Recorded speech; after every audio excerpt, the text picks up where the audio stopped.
Imagine a boy born in the freezing Mongolian steppe, who would one day control the largest land empire in human history. The story begins in the harsh grasslands of Mongolia, where survival depends on strength, loyalty, and the speed of a horse.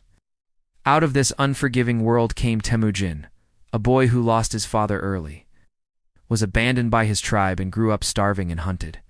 But instead of breaking, he grew stronger.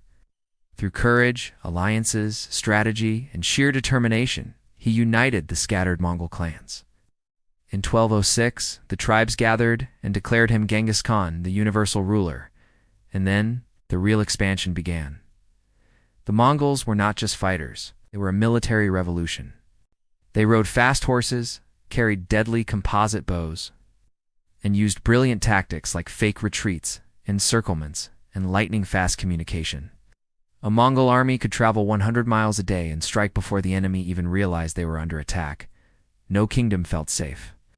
Genghis Khan's empire exploded outward, crushed the Shai and Jin dynasties in China. He destroyed the Khwarezm Empire after its ruler killed Mongol merchants. Cities that resisted were erased. Those that surrendered were welcomed into the empire and even protected.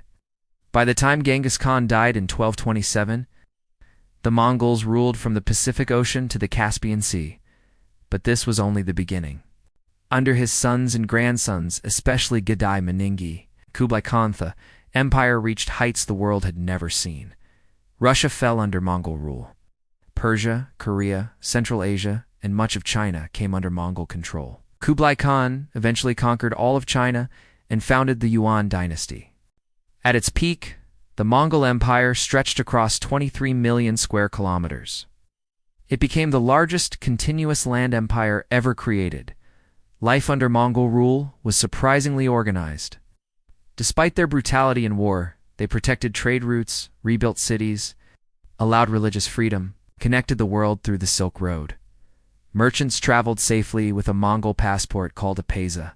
Ideas, inventions, medicine, technology, and even gunpowder flowed across continents. For the first time in history, Europe and Asia were deeply connected. But no empire lasts forever. The Mongols expanded too fast, ruled too many cultures, and fought among themselves.